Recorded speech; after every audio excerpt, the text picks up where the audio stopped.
Welcome to Commerce Engineering Channel. Today 12th accountancy chapter 1 accounts from incomplete records அப்படினா என்ன அப்படிங்கறத இன்னைக்கு பார்க்க போறோம். இதுல first meanings of incomplete records அப்படினா என்னன்னு பார்க்கலாம். இத பார்க்கிறதுக்கு முன்னாடி +1ல நாம படிச்ச டபுள் என்ட்ரி சிஸ்டம் அப்படினா என்ன அப்படிங்கறத ரீகால் பண்ணிக்கணும். டபுள் என்ட்ரி சிஸ்டம்னா என்ன? +1 அக்கவுண்டன்ஸ்ல படிச்சிருப்பீங்க. எப்பவுமே அக்கவுண்டிங் ரெக்கார்ட்ஸ்ல டெபிட் கிரெடிட்னு ரெண்டு என்ட்ரி இருக்கும். அதை தான் டபுள் என்ட்ரி புக் கீப்பிங் அப்படின்னு சொல்கிறோம். ஒரு டிரான்சாக்ஷன் எழுதுனா அதுக்கு ரெண்டு ஆஸ்பெக்ட் இருக்கும். ஒன்று டெபிட் ஆஸ்பெக்ட், இன்னொன்று கிரெடிட் ஆஸ்பெக்ட். இந்த ஆஸ்பெக்டை ஃபேஸ் பண்ணி தான் லெட்ஜர், ஜேர்னல் எக்ஸட்ரா எல்லா என்ட்ரியுமே +1ல் போட்டிருப்பீங்க. இந்த டபுள் என்ட்ரி சிஸ்டத்தை யாரெல்லாம் கம்பல்சரியாக ஃபாலோ பண்ணணும் அப்படிங்கிறது தான் Indian companies act 2013 section 128 part 1ல் டெஸ்கிரைப் பண்ணியிருக்காங்க. இந்த செக்ஷனுக்கு கீழே வரக்கூடிய கம்பெனி எல்லாமே கம்பல்சரியாக டபுள் என்ட்ரி சிஸ்டத்தை ஃபாலோ பண்ணியிருக்கணும். மற்ற ஆர்கனைசேஷன் டபுள் என்ட்ரி சிஸ்டத்தை ஃபாலோ பண்ணணும் அப்படின்னு அவசியம் கிடையாது. ஃபாலோ பண்ணாலும் தப்பு கிடையாது. அது அவங்களுடைய ஓன் இன்ட்ரெஸ்ட். ஸோ இப்போ மீனிங் ஆஃப் இன்கம்ப்ளீட் ரெக்கார்ட்ஸ் அப்படின்னா என்னன்னு பார்க்கலாம். When accounting records are not strictly maintained according to the double entry system, these records are called incomplete accounting records. அதாவது டபுள் என்ட்ரி சிஸ்டம் ப்ராப்பராக ஃபாலோ பண்ணாமல் எழுதக்கூடிய accounting ரெக்கார்டை தான் நம்ம இன்கம்ப்ளீட் அக்கௌண்டிங் ரெக்கார்ட்ஸ் அப்படின்னு சொல்கிறோம். இதை single entry system of book keeping அப்படின்னு சொல்லலாம். இன்கம்ப்ளீட் ரெக்கார்ட் சிஸ்டம் யூஸ் பண்ணும்போது some transaction are recorded fully, some transactions are partially recorded, some transactions are not recorded at all. அதாவது ஒரு சில டிரான்சாக்ஷனில் டெபிட் கிரெடிட் ரெண்டு ஆஸ்பெக்டை என்ட்ரி போட்டிருப்பாங்க. ஒரு சில டிரான்சாக்ஷனில் ஏதாவது ஒரு ஆஸ்பெக்டை மட்டும் என்ட்ரி போட்டிருப்பாங்க. ஒரு சில டிரான்சாக்ஷனில் போத் ஆஸ்பெக்டையுமே ஒமிட் பண்ணியிருப்பாங்க. For example, cash received from debtors, cash paid to creditors. இதில் ரெண்டு ஆஸ்பெக்டையுமே என்ட்ரி போட்டிருப்பாங்க. எக்ஸ்பென்சஸ் பெய்ட் பண்ணும்போது ஒன்லி கேஷ் ஆஸ்பெக்டை மட்டுமே என்ட்ரியில் எடுத்துருப்பாங்க. டெப்ரிசியேஷன் அண்ட் ஃபிக்ஸ்டு அசட் இதுக்கு போகும்போது இந்த என்ட்ரியவே டோட்டலாக ஒமிட் பண்ணியிருப்பாங்க. ஸோ இதைத்தான் இன்கம்ப்ளீட் ரெக்கார்டுன்னு சொல்கிறோம். இது ஒரு unscientific way of book keeping. Next என்ன பார்க்க போகிறோன்னா features of incomplete records. Incomplete ரெக்கார்ட்ஸோட ஃபீச்சர்ஸ் எடுத்துக்கிட்டால் 6 பாயிண்ட்ஸ் இருக்குது. First one is nature. அதாவது இன்கம்ப்ளீட் ரெக்கார்ட்ஸில் டபுள் என்ட்ரி சிஸ்டமில் ஃபாலோ பண்ணுற மாதிரி எந்த விதமான அக்கௌண்டிங் பிரின்சிபலையோ ஸ்டாண்டர்டையோ ஃபாலோ பண்ணுறதில்ல. அதனால இது ஒரு unscientific and unsystematic method. Second point is types of accounts maintained. இதில் என்ன சொல்கிறாங்கன்னா only cash and personal accounts மட்டும்தான் ப்ராப்பராக என்ட்ரி பண்ணுவாங்க. But real account and nominal அக்கௌண்ட்ஸ்லாம் ப்ராப்பராக எழுத மாட்டாங்க. அவங்களுக்கு எது ஃபியூச்சர் யூஸுக்கு தேவைப்படுதோ அதை மட்டும் என்ட்ரி போட்டுக்குவாங்க, இல்லைன்னா கம்ப்ளீட்டாக ஒமிட் பண்ணிடுவாங்க. Third one, lack of uniformity. Entry எப்படி போடுவாங்கன்னா அவங்களுக்கு எப்படி நீடு இருக்குதோ, எப்படி எழுதுனா அவங்களுக்கு புரியுமோ அப்படி அவங்க கன்வீனியன்ஸுக்கு தகுந்த மாதிரி எழுதிக்குவாங்க. அதனால எல்லா ஆர்கனைசேஷனுக்கு இடையில எந்த யூனிஃபார்மிட்டியும் இருக்காது. Next one, financial statement may not represent true and fair view. First பாயிண்ட்ல சொன்ன மாதிரி இது ஒரு incomplete record.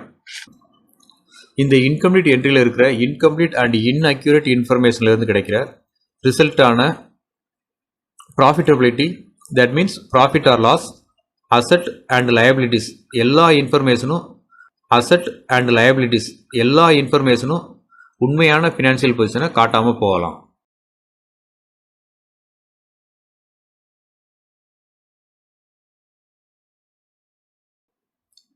Fifth point is suitability.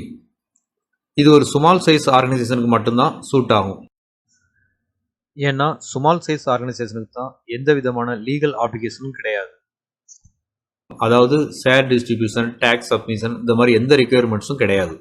Last one, mixing up of personal and business transaction. அக்கௌண்ட்ஸோட மெயின் அண்ட் ஃபஸ்ட்டு கான்செப்டே என்னன்னா கம்பெனி வேற owner வேற. அதாவது கம்பெனி அப்படிங்கிறது ஒரு இண்டிவிஜுவல் பர்சன், ஓனர் அப்படிங்கிறவர் இன்னொரு இண்டிவிஜுவல் பர்சன். பட் இன்கம்ப்ளீட் ரெக்கார்ட்ஸில் ஓனரோட பர்சனல் டிரான்சாக்ஷனையும் பிஸ்னஸோட ரெக்கார்ட்லேயே என்ட்ரி போடுவாங்க.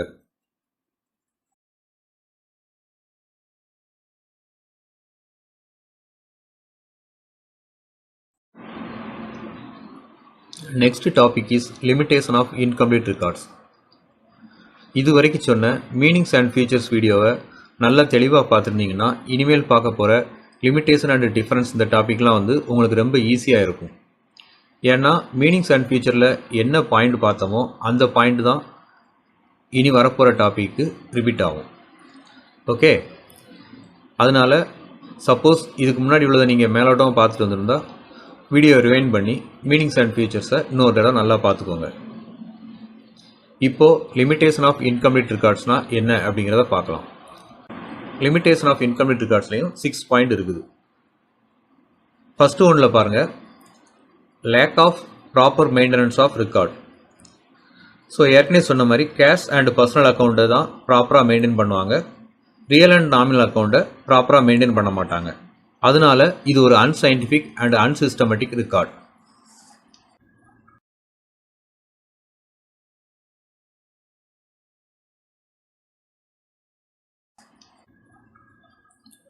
நெக்ஸ்ட் செகண்ட் பாயிண்ட் பாருங்க, difficulties in preparing trial balance. Trial balance எதுக்காக ப்ரிப்பேர் பண்ணுவாங்க? அரித்தமெட்டிக் அக்யூரஸியை செக் பண்ணுறதுக்காக. இன்கம்ப்ளீட் ரெக்கார்ட்ஸில் என்ட்ரியே கிளியராக மெயின்டைன் பண்ணாதால ட்ரையல் பேலன்ஸ் ப்ரிப்பேர் பண்ணுறதே டிஃபிகல்ட்டிஸாக இருக்கும். தேர்ட் பாயிண்ட் பார்த்தீங்கன்னா, difficulty in ascertaining true profitability of the business. எல்லா என்ட்ரியும் ப்ராப்பராக போடாதால என்ன இன்ஃபர்மேஷன் அவைலபிளாக இருக்கோ அதை வச்சு தான் ப்ராஃபிட் ஆர் லாஸ் அப்படிங்கிறத கண்டுபிடிக்க முடியும். அதனால் கிடைக்கிற ரிசல்ட்டு ட்ரூ ப்ராஃபிட்டாவோ லாஸாவோ இருக்காது.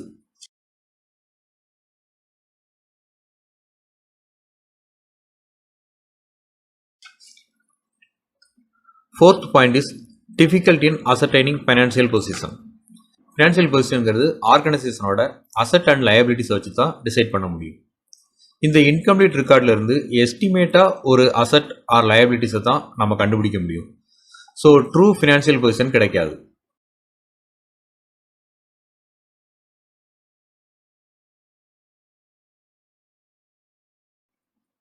Fifth one is error and fraud cannot be detected easily. என்ட்ரியே பார்சியல் என்ட்ரிங்கிறதுனால ரெக்கார்டை இன்டர்னலாக செக் பண்ணி எரர்ஸையோ ஃப்ராடையோ ஃபைண்ட் பண்ண முடியாது.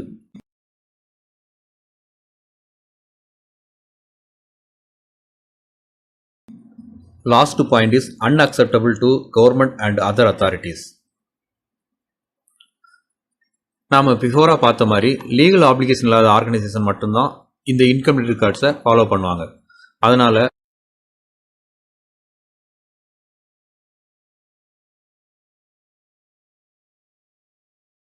கவர்மெண்ட்டோ டேக்ஸ் அத்தாரிட்டியோ அல்லது வேறு ஏதாவது லீகல் அத்தாரிட்டிஸோ இந்த இன்கம்ப்ளீட் ரெக்கார்ட்ஸை அக்செப்ட் பண்ண மாட்டாங்க. Next, difference between double entry system and incomplete records. Recording of transaction. Double entry system use பண்ணும்போது டெபிட் அண்ட் கிரெடிட் அப்படிங்கிற 2 ஆஸ்பெக்டையும் ரெக்கார்டில் என்ட்ரி பண்ணுவாங்க.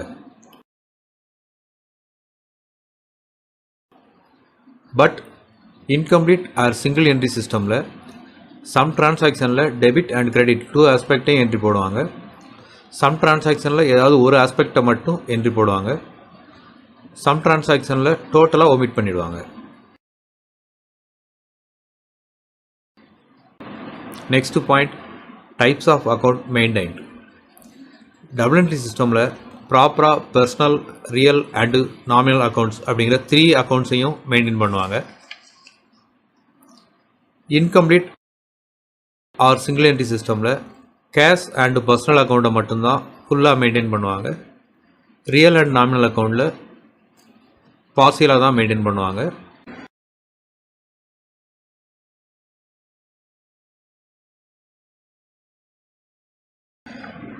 Third one, preparation of trial balance.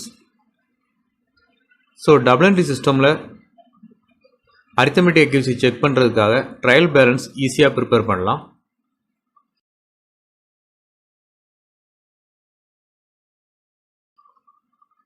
ஆனால் இன்கம்ப்ளீட் ரெக்கார்ட்ஸில் ட்ரையல் பேலன்ஸ் ப்ரிப்பேர் பண்ணுறது ரொம்ப டிஃபிகல்ட். ஒருவேளை prepare பண்ணாலும் அக்யூரசியை கிளியராக மெயின்டைன் பண்ணாது, அதாவது அக்யூரசி கரெக்டாக இருக்காது. Next one, determination of true profit or loss.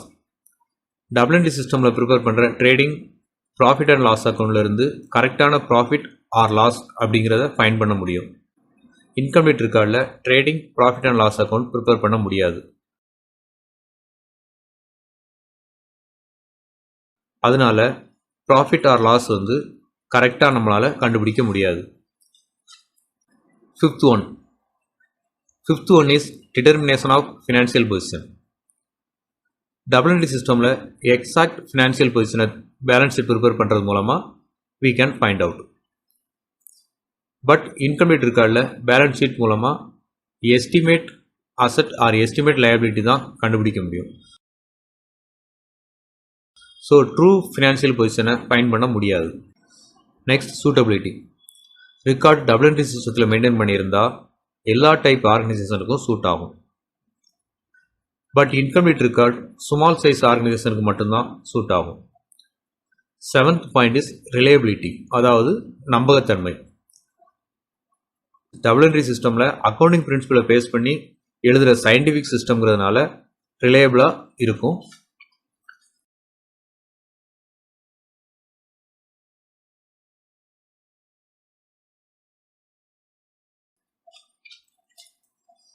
Incomplete ரெக்கார்ட்ஸில் unscientific மெத்தடுங்கிறதுனால நம்பக்கூடியதாக இருக்காது. Last one, acceptability. In double entry சிஸ்டமில் என்ட்ரி பண்ண அக்கௌண்டிங் ரெக்கார்டாக இருந்தால் எல்லாருமே including government, tax authority and all other legal authorities அப்படின்னு எல்லாருமே அக்செப்ட் பண்ணிக்கிடுவாங்க.